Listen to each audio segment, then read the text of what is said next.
The Andreasson Affair, the documented investigation of a woman's abduction aboard a UFO. Mr. Fowler, good morning. Good morning, Ben. Nice to be with you. Before we start talking primarily about the Andreasson Affair and we listen to this tape, and I think you'll give us an introduction to that in a few minutes. How did one come from being a UFO military investigator with the Air Force to, is it just a natural kind of sequence to continue this kind of work after the military? Well, really, I was with the United States Air Force for a number of years, not as a UFO investigator. We were doing electronic espionage under the auspices of the National Security Agency.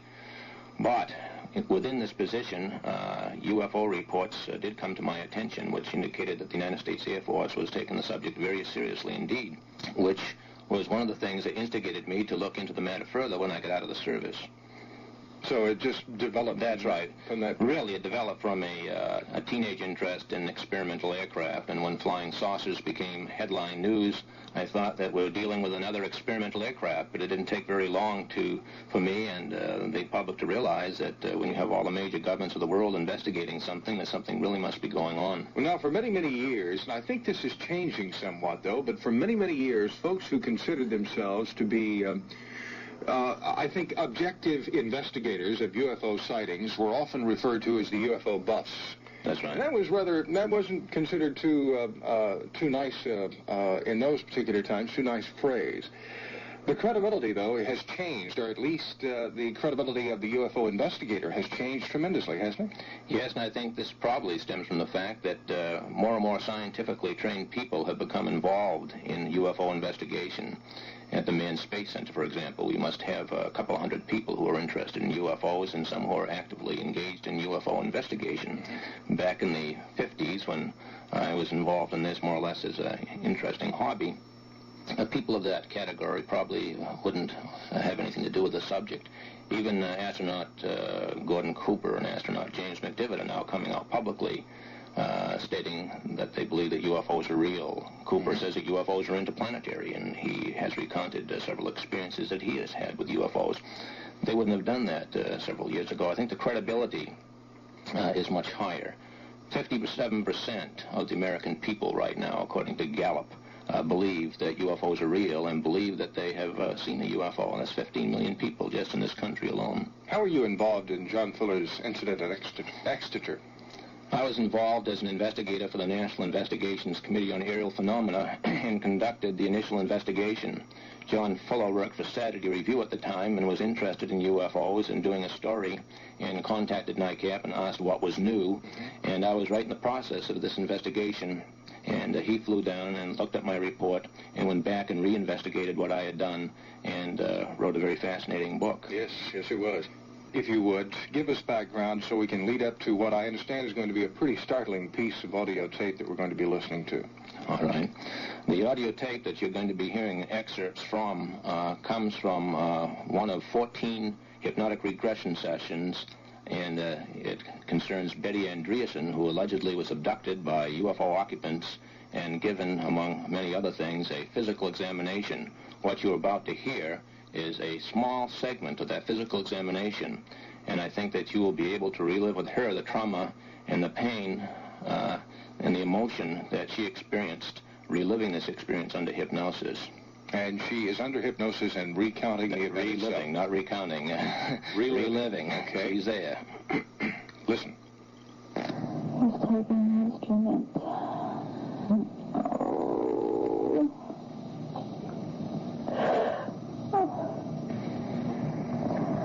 Why do you have to put that in my nose?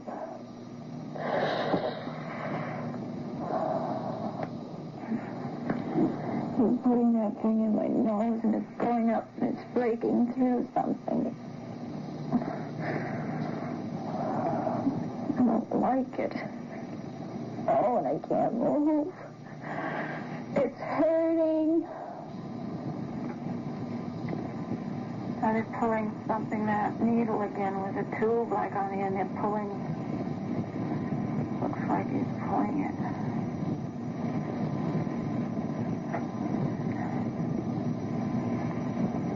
Oh, and he's opening up that shirt. And he's going to put that in my navel. Oh.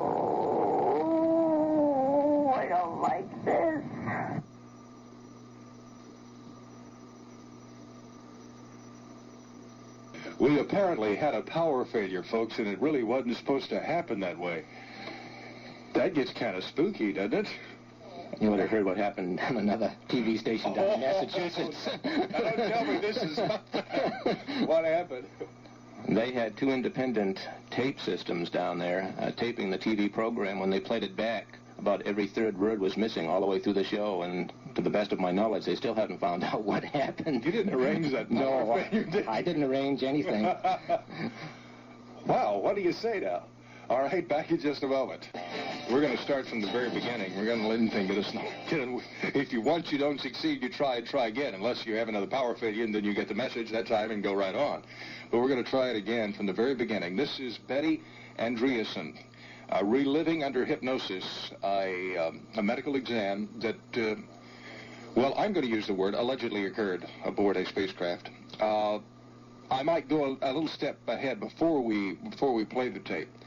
You see, the conclusion of the report has been that Betty and her daughter were both telling the truth. Something happened to them. Yes, they both believe it happened to them. There's no doubt. Lie detector tests, very rigid character reference check, and a number of other things that we can go into later indicates that they're telling the truth as they know it to be. Okay, once again, Betty Andreasson, under hypnosis, reliving that medical exam.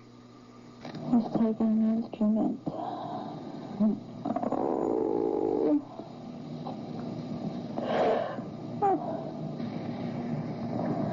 Why do you have to put that in my nose?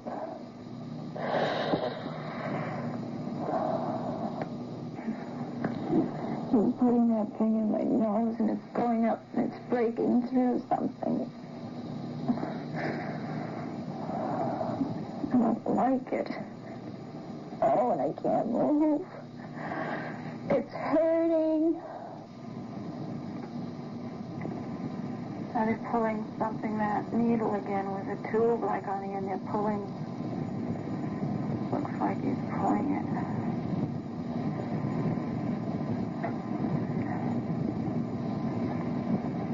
Oh, and he's opening up that shirt. And he's going to put that in my navel. Oh, I don't like this.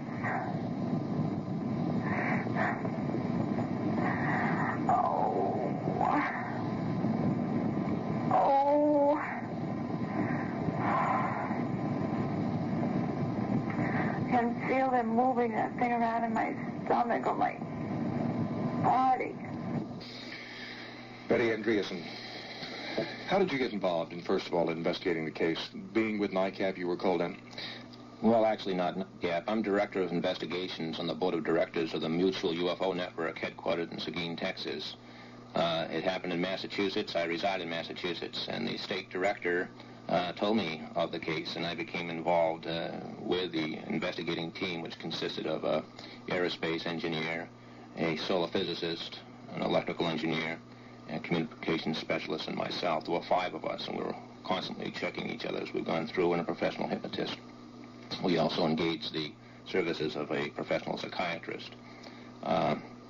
The investigation started in January of 1977 and continued for a full year.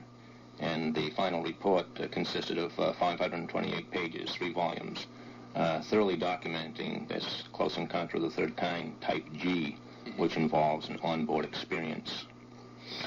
In your personal recollection, did indeed what Betty Andreasson described during that hypnotic session actually occur to her? I believe that probably most of it did. We can't prove that. And why I say that is, well, first of all, we know they believe it happened. They relived it as a real experience. Becky, her daughter, relived it from her own vantage point. 3 persons consciously remember the initial part of the experience, the father and the daughter and Betty.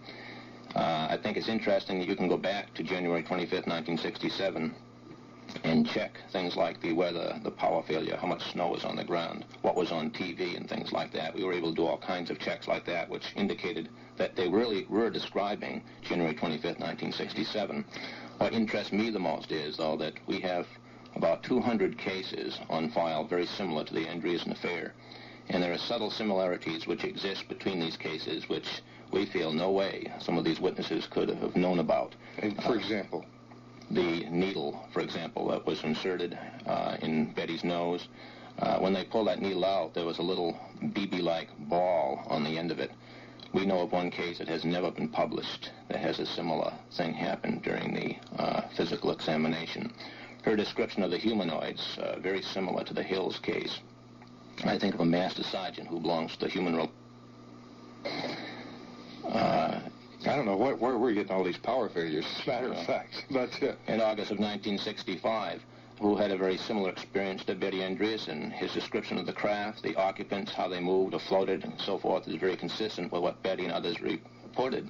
In the case of the Master Sergeant, he belongs to the Human Reliability Program, which is a select group within the United States Air Force. They have to pass a battery of psychiatric examinations to the cream of the crop. So there was no possibility of psychosis. He's a very intelligent man. Mm-hmm. In the case of Betty Andreasson, you have a little country girl that has no knowledge of UFOs. She had 10 years of education, married the boy next door, raised 7 kids one after the other, and her life was mainly tied up bringing up children within the context of the local church, and she was interested in art. As far as UFOs went, she didn't even know what a UFO was, and if you told her what a UFO was, it would be really, I suppose, against her religious beliefs to even believe that UFOs existed. We had an awful time trying to convince her that hypnosis was something that was legitimate and could be used by surgeons and dentists, criminologists, and so forth. So we have a case where we have someone who had no background in UFOs and yet describes the same type of thing as other types of people from various walks of life have described in this country and abroad, which makes it very interesting. What was the reaction of Betty Andreasson when you first approached her to investigate her experience? Was she a little bit, I suppose, skeptical of you folks? Yes, she had a lot of questions. We originally came to know about the incident because she had written a letter to Dr. J. Allen Hynek out of the Center for UFO Studies in response to a newspaper article which indicated that he was interested in cases of this nature. Unfortunately, all she could remember was the flashing lights, which I guess we never really went over the story, but there were flashing lights in the backyard, a local power blackout, interestingly enough, and these beings somehow getting into the house. The father saw them out in the yard coming toward the house. But it was so vague that Dr. Hynek just filed it away for a few years, and we came to know about it in 1977. But she was very interested. 20 years then after the fact? No, it happened on January 25th, 1967, and we started in January of 1977. I thought you said 57. But she was very relieved that someone might be able to help her discover what had happened. Unfortunately, as she began to relive this under hypnosis and it came to a conscious mind, she thought she was going to be she was losing her mind. These things don't happen. And we killed 2 birds with one stone. We had her sit with a psychiatrist to assure her that she wasn't a psychotic. She felt that she must need medical attention because things like this don't happen, but also to assure us that we weren't dealing with a psychotic. Let me interrupt you. We'll continue our discussion right after news from CBS. You stand by, won't you?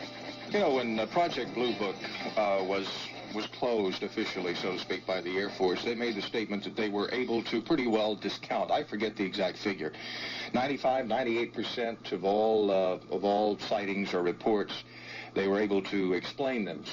But it left that 2 or 3%. Among the 2 or 3%, would you include in this the Andreasson affair? Yes, I would, but the 2 or 3% is a very, very low figure. Dr. Hynek, who is chief scientific consultant to Project Sign, Grudge, and Blue Book, has indicated that the true percentage was somewhere around 20%. And I think this came across very clearly in the movie, TV movie on Project Blue Book that was shown for maybe a year or so, and they indicated a high percentage is 20%.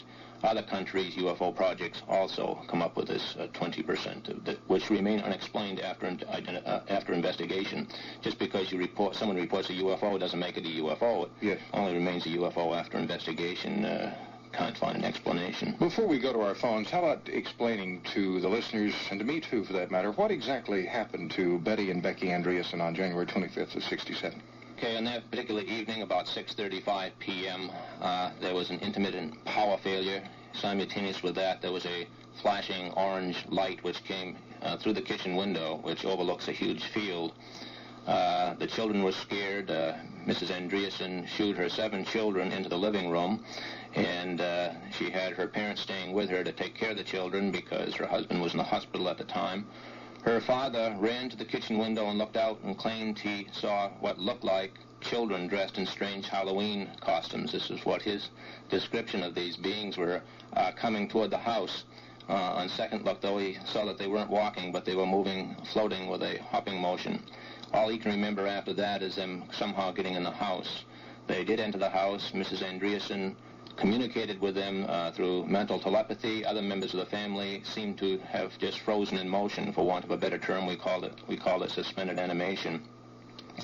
Mrs. Andreasson was very concerned about her family, and they allowed Betty Andreasson, she was 11 years old at the time, to come out of this state of suspended animation to assure Mrs. Andreasson that she was all right.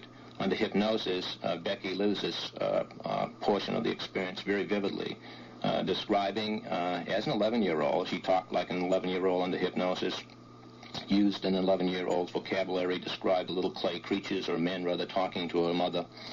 And then, to make a long story short, they convinced Betty Andreasson to follow them to a craft which was out in the backyard. She felt that she had free will, but looking back, hindsight, felt that they had complete control over everything that she did.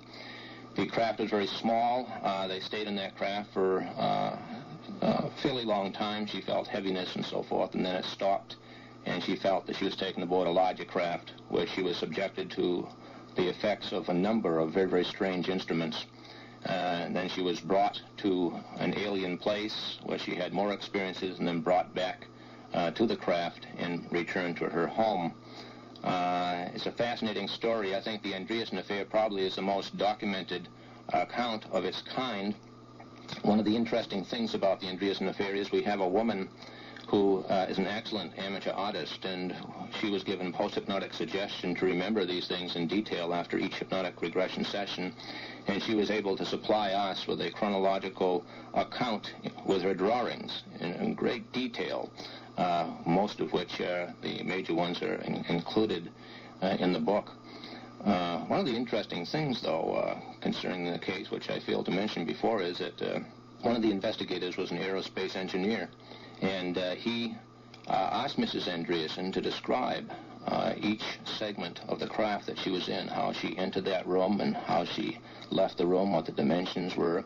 And then he took all of this information aside and was able to come up with a logical, very coherent, circular-shaped craft, which really amazed him. He was very skeptical about this whole thing at first, and that sort of convinced him that there might be some legitimacy to the case. How long a period or time frame now did this take place, and did the rest of the family remain in this state of suspended animation while Betty and Becky were wherever it was they went to? Well, it started approximately 6:35. They returned to the house at 10:40, and we estimate probably the aliens left probably between 10:40 and 11 o'clock, probably close to maybe quarter 11, 11 o'clock. So the abduction experience, we feel, is about 3 hours and 40 minutes. The whole experience, maybe 4 hours and a half. Any thoughts, any ideas on, was she indeed transported in that vehicle somewhere? It would seem to be that. That's the apparent stimulus. We can't prove that. All we can say is that what she described aboard the craft, what she described during the physical examination, has been described by others from various walks of life in this country and abroad, who essentially described similar things, some of which she wouldn't have been aware of at all. It's hard to prove something like this. You have to use the tools that you do have, lie detector tests, character reference checks. The same way you deal with a criminal case, you don't have physical evidence of any kind for something like this. Almost 9 years went by before Betty Andreasson ever mentioned this to anyone, didn't it? They discussed it within the context of their own family. She did discuss it with her sister. And she, not knowing that much about UFOs, was trying to explain it within the context of her very simple Christian faith, really. And she found nothing that really gave her any answers. And strange things of which she couldn't remember had happened to her, but there were just flashbacks of things that had happened, but she couldn't hold it in her mind until this hypnotic regression situation took place. Back in just a moment. Now, let's go to our long-distance line. In long distance, where are you calling from?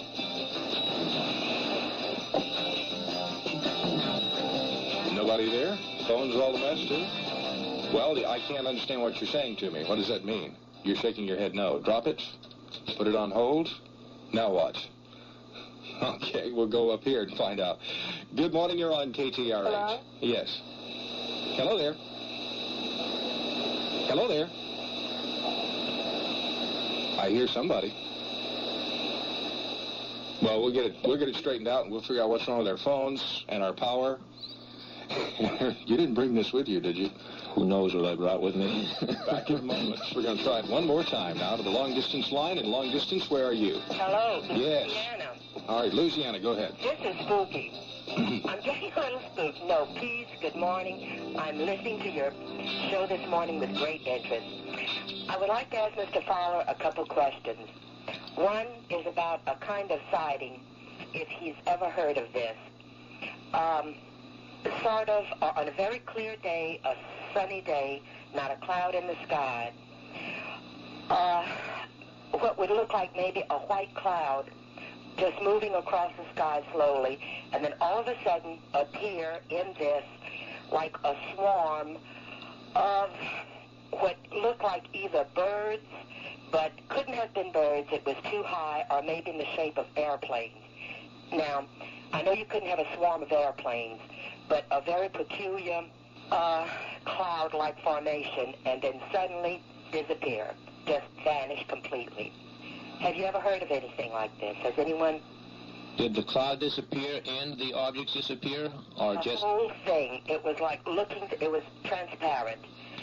Well, the only type of case which I can think that might be similar to that would be the type, what we call a type 2B case, where you have an object that's shaped like a cylinder, surrounded with a cloudy substance.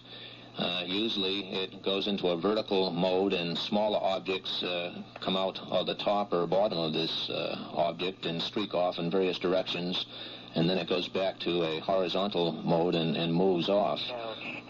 No, nothing like this, other than what would, out of a clear, solid blue sky, not a cloud, appear a white cloud, and then would clear up, and you could see like a swarm of objects in there, white, absolutely white, and then all of a sudden just vanish and be looking again at the blue sky.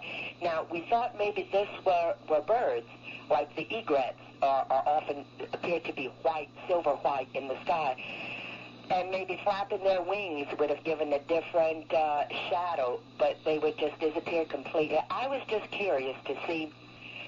This happened over Lafayette just a few weeks ago. Mm-hmm.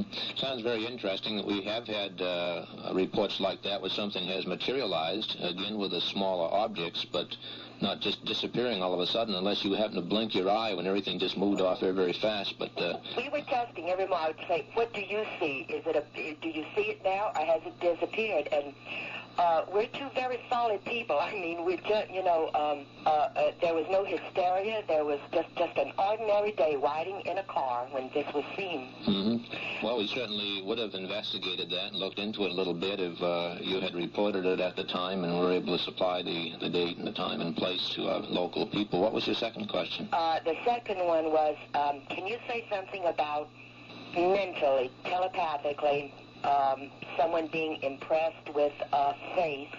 Now, this is not in the mind's eye or an imagination sort of thing, but like on a screen, flash a face of a person, and being told or made to know, I'm from a... Now, this sounds so strange, but I'm from a UFO. I'm extraterrestrial. I am a visitor. And only that. But it's totally telepathically and not an imagination sort of thing, but like on a screen, the mind screen. I'm not a parapsychologist, but being involved in UFO investigation, I've come across reports similar to that, but I really can't comment intelligently on something like that because I'm not a parapsychologist. Are you objective in your investigation? I believe we are. In fact, I'm probably acknowledged as probably one of the most objective investigators in the United States, and I think my buddies who saw me produce this book wondered if I had lost all sense of objectivity. And I'm really going on a limb, really, as far as my reputation goes, in bringing this book, The Andreasson Affair, out. As I mentioned before, we decided this was too strange to have just one person investigate it. We had a team of 5, and most of this team of 5 are engaged in scientific research and engineering research within the civilian scientific community, and are really objective people. All 5 investigators, in their initial individual evaluations in this 528-page report, indicated that they believe that the Andreasson affair involved people who were telling the truth, who knew it to be, and that there was a real experience there. It was a sign that something really is happening to these people, especially since other cases exist similar to this. If this was just a unique case, I wouldn't be interested. But you did not go all the way to the point, or all of the investigators are saying that, yes, Betty Andreasson and Becky Andreasson did have a close encounter of the third kind. Yes, whatever that is. It's a close encounter of the third kind, type G. Now, the apparent stimulus for something like that is obviously extraterrestrial, but to accept the extraterrestrial hypothesis without physical proof would be non-scientific.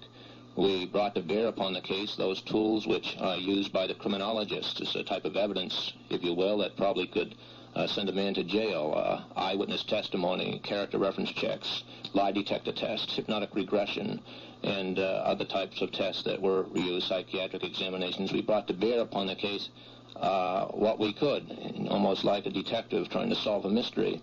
But when you get right down to brass tacks, as it were, you need physical evidence to say without a shadow of a doubt that this was a close encounter of the third kind, type G, which involved real extraterrestrial beings and a real abduction. How do you go about proving something like this? That's what I want to explore with you in just a moment. I ask you to explore with you this possibility of proving beyond a shadow of a doubt what has occurred. If indeed this sort of visitation did happen, it would seem that somewhere that the amount of evidence that you could develop, either in terms of evidence of a spaceship landing, evidence of, well, let's talk about maybe some of the unrealistic or realistic things. If all of these creatures did appear in the home, maybe they left a wristwatch or something behind, or something of this nature. Radar sightings, or whatever. And I'm sure you've gone through all of these, too. Yeah, let's just comment on a different type of case, a close encounter of the third kind, which involves not only occupants being seen. Close encounters of the third kind is a variety of these type of cases. Type G is where a person allegedly has communication with occupants on board a UFO. But let's take a close encounter of the third kind, which is also a close encounter of the second kind, where there's physical evidence. And let's pick one out of the files of the United States Air Force's Project Blue Book. On April 24th, 1964, Lonnie Zamora, a policeman, was chasing a speeding car on South Park Street at Socorro, New Mexico. He saw a silver object descending rapidly out of the sky near a dynamite shack and a loud roaring sound. His first thought was that the dynamite shack had blown up. He broke off his chase, radioed headquarters, and told them that he was going to investigate. He proceeded toward the dynamite shack and stopped on a hill and looked down into a gully. And there was an oval craft with what he described as 2 childlike figures in coveralls examining the object. He thought it must be a car that has overturned or something. He still couldn't accept what he saw. He radioed to headquarters and asked for backup and continued down into the gully where he lost sight of the object, got up on another hill just above the gully, and got out of the cruiser and advanced within 100 feet of that object. The occupants were gone. There was a roaring sound, and the object lifted off the ground with sort of a very, very blue flame or plasma-like material coming out of the bottom. And then that stopped, and the roar stopped, and it just sat there motionless, about 15 feet above the ground. And then it moved off with a strange up-and-down motion and out of sight. He tried, by the way, when he first saw it, to contact headquarters by radio, and his radio would not work. Moments later, the state police arrived. They went down into the area and found 4 impressions and a series of burnt areas where the object appeared to have come in and then left. They notified the Air Force. The Air Force investigated. They found by means of a penetrometer that it would have been at least 1 ton of weight on each one of those indentations. The heat was tremendous. It cracked rocks. A total of 13 witnesses were found that either saw or heard this particular object. The United States Air Force still has classified this sighting as that of an unknown vehicle. Now, this is typical of other cases like this. The only difference between this type of case and the Andreasson affair case is that Lonnie Zamora didn't talk to these beings and was not brought aboard. So it would seem that close encounters of the third kind type G could be a logical extension of a type of UFO experience which has left physical data behind. Now, what is it going to take then? What sort of information or evidence is going to be necessary to make or to bring this out of the realm of to some people fantasy and make it unmistakably fact? I think admission on the part of the government that solid evidence does exist. I'm not sure they know what they're dealing with. I'm sure that they know that they're dealing with unknown vehicles from an unknown source, which they have no control over whatsoever. One of the interesting things that has come to light within the past few weeks is a summary report from the government of France to the Center for UFO Studies. Dr. Claude Poyer, a director of a civilian French government-sponsored UFO project, is on our board of directors. In 1977, the French government seemingly took the UFO problem, at least partially, out of the hands of the military and commissioned a team of scientists to look at 11 close encounters of the third kind, one of which involved occupants and communication. They spent the year of 1978 looking at these particular cases. The Center for UFO Studies received several weeks ago a summary of a 5-volume report, which is still classified secret, that indicates that, and this is the conclusion of the report, 10 out of the 11 cases were found not to be misinterpretation of natural phenomena or misidentification of man-made devices, nor were they hoaxes. And the conclusion of this study of these 11 cases indicated a very strong statement.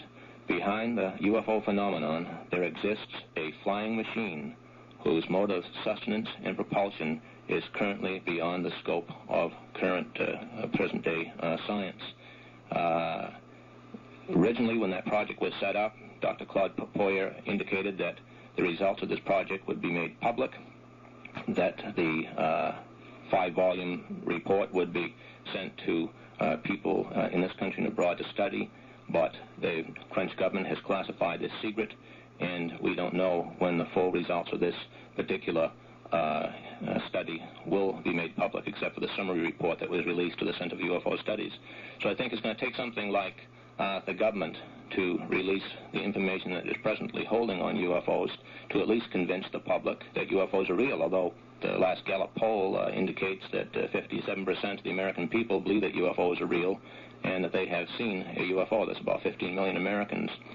From time to time, through the Freedom of Information Act, we've acquired some very spectacular military reports involving radar visual sightings, weapon systems control panels being disrupted, smaller missiles being fired from larger UFOs at interceptors, causing disruption of navigational equipment, communications equipment. You read these things and you read these twixes. They're addressed to the White House, the Secretary of the State, Defense, all the heads of the intelligence agencies, Joint Chiefs of Staffs. Something is going on somewhere, and these twixes, telegrams, classified telegrams, contain some very, very hard information, and we've been very fortunate to have got information like that into our hands. Morning, you're on KTRH. Okay, outside of being totally frightened, I have a couple questions. All right, go ahead. What does a person do? Are we just totally helpless? What if you see something like that? Do you run? Do you submit? Since the government has really not recognized that this exists as far as protecting the citizen of the world, what are we supposed to do? You're supposed to walk around thinking any minute you're going to get picked up? I don't want to live that type of life, even though I do believe this does exist. Has there been any study as far as how you react if you're caught in this type of situation? I don't know. If I were you, though, I don't think I would dwell on it and worry about it. That's for sure. That's liable to cause you all kind of problems. However, we were talking during the break that it seemed to me that the kind of evidence that it was going to take to really convince, well, even me and a lot of other people, would be the classic kind of take me to your leader kind of experience. And you were telling me that the government has already initiated a study on just how to approach that kind of potential problem, haven't it? I was an early warning coordinator for the University of Colorado UFO study sponsored by the United States Air Force, and during an investigation, we had two scientists fly out to my home to investigate some very strange UFO sightings that had occurred in Massachusetts. And at that time, they told me that part of their job was to ascertain what would the government do if a UFO landed on the White House lawn, for example. Interestingly enough, the Condon report never contained any such report at all. And one wonders how many other reports that went to the University of Colorado never got printed. One of the reports, for example, that we investigated involved two trained observers, former aircraft spotters and amateur astronomers using binoculars and a telescope and naked eye, signaling to a UFO with a flashlight. And the scientists were very intrigued with this report and put some credence in it. But it never appeared in the final report, and there are a lot of reports like that that never appeared in the final report. Have there ever been instances of the accounts and of the sightings that remain, let's say, still classified as unknown, where hostile action was encountered on part of the UFO? There have been some cases, for example, at Otis Air Force Base, for example, in May of 1953, we have a master sergeant who was involved in search for a missing aircraft, who told us a very interesting story.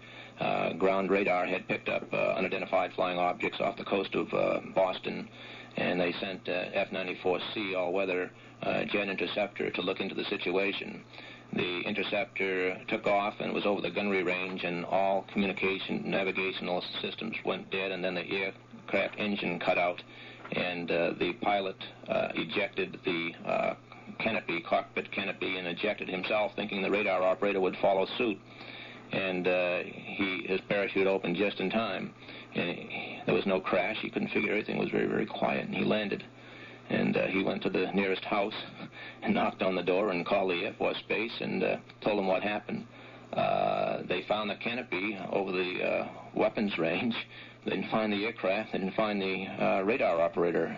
He said that the mother came out there and spent 3 months living off base hoping to find her son.